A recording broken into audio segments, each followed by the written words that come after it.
Olha, estamos recebendo aqui no estúdio o presidente do Sindicato da Construção Civil, André Bahia, está aqui conosco. Presidente, seja bem-vindo aqui ao Jornal do Piauí. Vai conversar com a gente a respeito deste setor da economia, construção civil, que durante muito tempo, no século XXI, foi responsável pela empregabilidade de muita gente, continua sendo, mas tem sofrido com as dificuldades do mercado, com as dificuldades da economia. Presidente, boa tarde, seja bem-vindo aqui ao Jornal do Piauí. Antes de mais nada, como o mercado tem reagido, como este setor tem reagido às influências do mercado? Boa tarde, Eli, boa tarde, Joelson, a todos os telespectadores também da TV Cidade Verde. O setor nosso tem passado nos últimos anos, especialmente a partir de 2015, por um momento de profunda recessão.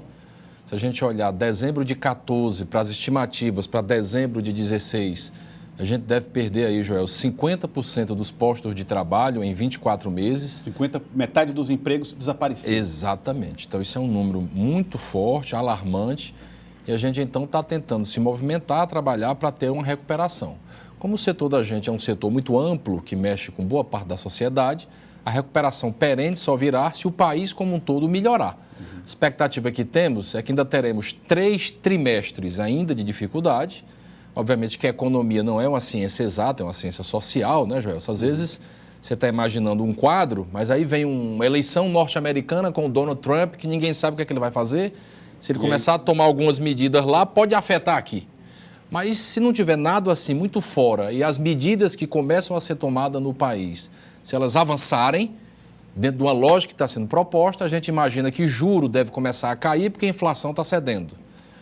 A expectativa de consumo começa a melhorar, os índices começam a melhorar assim. Então a gente imagina o quê? Que dentro de 9 meses inicia-se uma retomada. Inclusive essa expectativa do setor também, aumento do financiamento em função dessa queda de juros? Exatamente. Veja, o financiamento imobiliário ele é muito sensível a 2 questões, a taxa de juros e a confiança de consumidor, porque aí o banco fica mais sensível também a conceder crédito, na medida que a expectativa da economia melhora. A gente imagina, então, que esses 2 movimentos devem começar a melhorar no último TRI de 2017, é o que a gente está imaginando. Agora, repito, a economia é uma ciência social, não é uma ciência exata. Você falou a respeito dessa queda de 50% nos postos de emprego, agora durante um grande período, a construção civil também cresceu aceleradamente. Você acredita que esse crescimento foi artificialmente construído?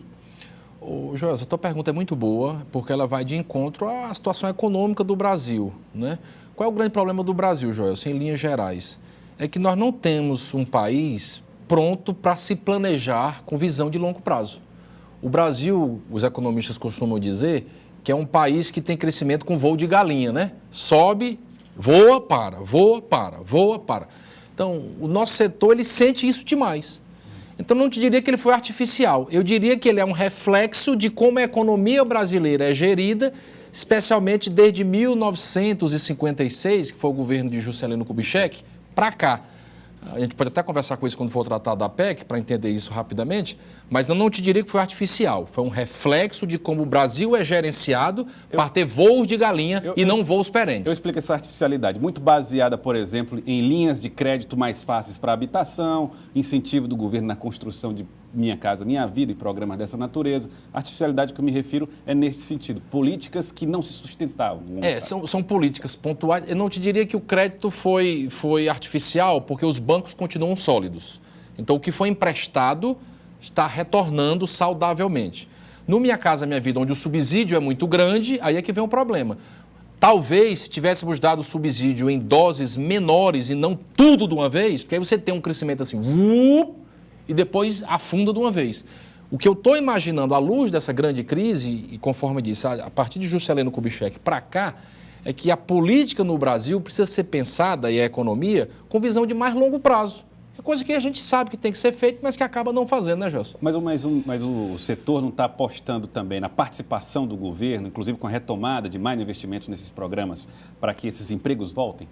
Sem dúvida. Agora, isso precisa ser planejado. Se você vai dar subsídio para o setor, ele precisa ser estruturado não apenas para 1, 2 anos, penso eu, mas tem que pensar pelo menos 1 ano aí para 10 anos. Né? A gente espera, sem dúvida. Para isso, precisa ter espaço fiscal, precisa organizar as contas públicas do governo. Mas aí a PEC não vai justamente confrontar isso? Quer dizer, enquanto o setor e boa parte do mercado espera mais investimentos, vem a PEC que vai limitar esses gastos, ela não é prejudicial tanto no PEC nacional quanto a estadual? Aparentemente sim, mas a resposta é não. E isso é o que eu creio com toda a força do coração, sabe, Gelson? O que é que acontece? Vamos ver aqui por que é que o Brasil chegou nessa situação. Me permita aqui explicar isso rapidamente, o telespectador vai entender o que está na minha cabeça. Se você vai concordar ou não, é outro departamento. Em 1956, foi o primeiro ano do governo de Juscelino Kubitschek, que foi um presidente muito importante para o Brasil, que ele disse fazer 50 anos em 5, a carga tributária brasileira vezes o produto interno bruto era apenas 16%. Veja como era baixo. O que é que o Juscelino fez? O Juscelino aumentou a carga tributária absurdamente, indo a 26%, e endividou a nação com dívida interna e externa fortemente. É por isso, por exemplo, que ele fez Brasília. Então veja que naquele período era uma efervescência de obra nesse país sem tamanho. Muita obra, mas qual foi o efeito colateral disso? Ele fechou o mercado, explodiu a dívida e aumentou a carga tributária. Logo depois, em 1964, já tem ditadura militar. Veja que é um crescimento explosivo, sem crescimento sustentável. Aí você vem com o governo militar, que também teve a mesma linha, você vê em 1970 o milagre brasileiro, um crescimento também muito grande, mas sem organizar a conta pública e o mercado fechado. Qual foi o movimento que levou a isso, Elson? Uma inflação absurda. Por quê? Porque no momento em que o governo não consegue mais honrar suas contas, ele vai usar o imposto mais danoso que tem, que é a inflação. Aí nós chegamos em 1988, que é o ano da Constituição, que aumentou ainda mais as despesas do governo, que também muito bem intencionado, mas sem olhar de onde viria a ser feitos os pagamentos. Aí você chega, por exemplo, em 1989, que foi o ano da eleição do Lula contra o Collor, você tinha inflação ali de 80% ao mês, os estados quebrados. Onde é que está a raiz de tudo isso? Na desorganização das contas públicas do Brasil, que começou com muita força lá em 1956, com Juscelino Kubitschek, que, repito, foi um grande presidente, mas que teve muito problema. Onde é o início da solução?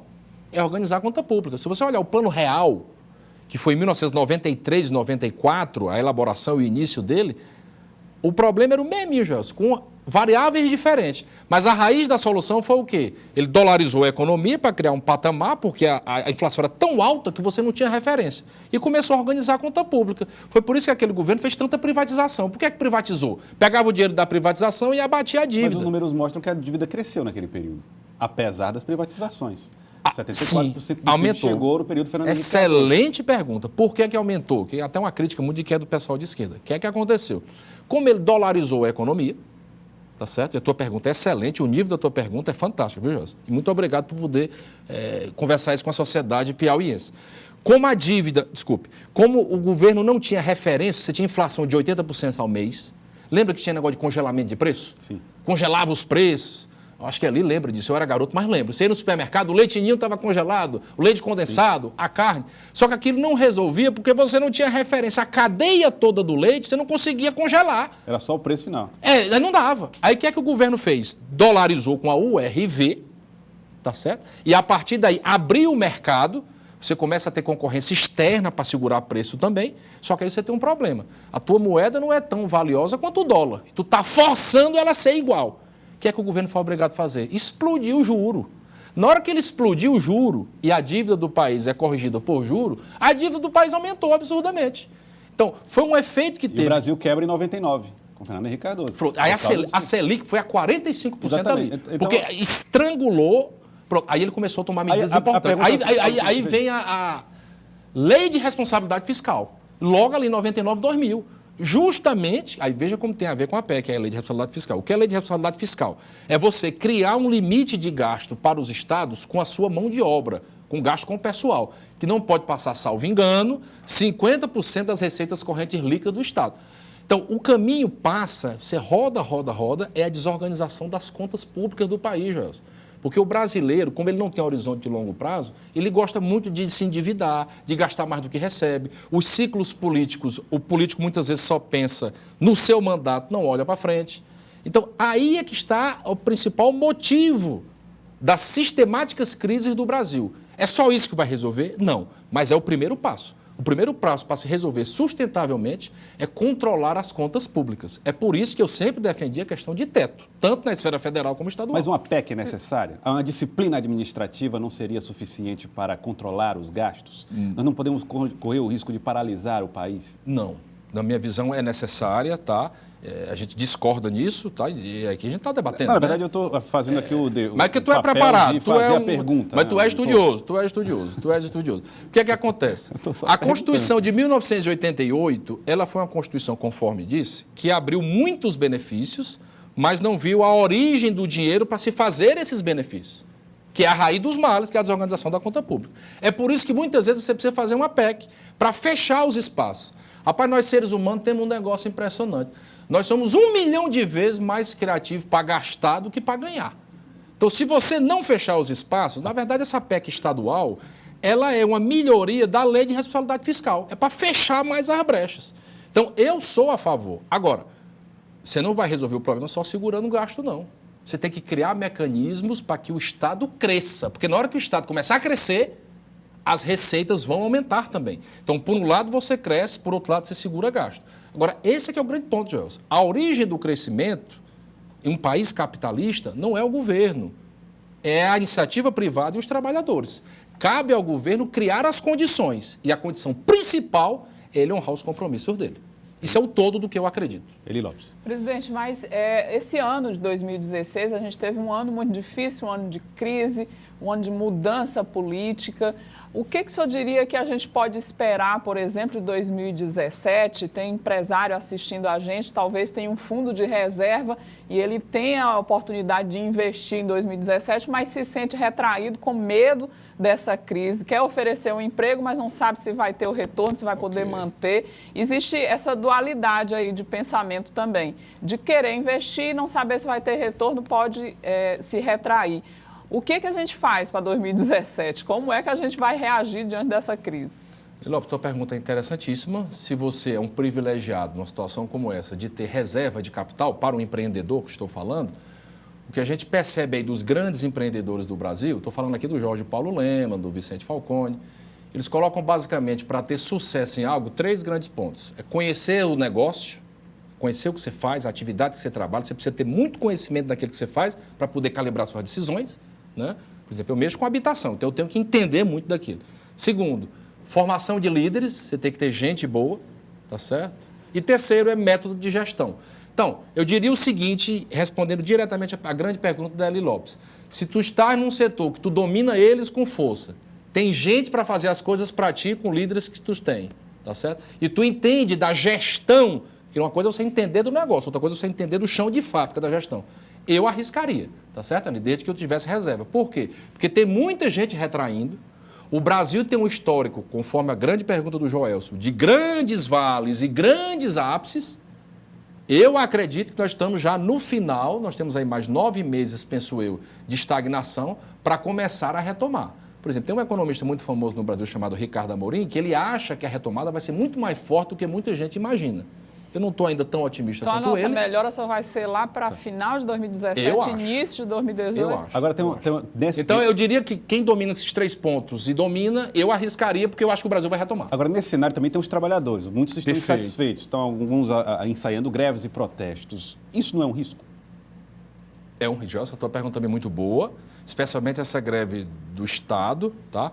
Na iniciativa privada, fazer greve agora, penso eu, seja uma loucura, porque se você for pedir muito reajuste, muita coisa, no momento que as empresas estão sem capital, você corre o risco depois de ter descontado os dias de greve. Tem que pensar muito bem isso aí, conversar muito bem com o seu sindicato laboral, entender muito bem se é o momento certo para fazer greve. Penso eu que não, porque a situação das empresas não está boa. O momento agora é de preservar emprego. Na esfera estadual, Joelson, com o advento da PEC, que eu acho que foi certíssima, a iniciativa do Poder Executivo e do Poder Legislativo, o aumento das categorias depende do crescimento da receita, que depende também do Estado andar bem.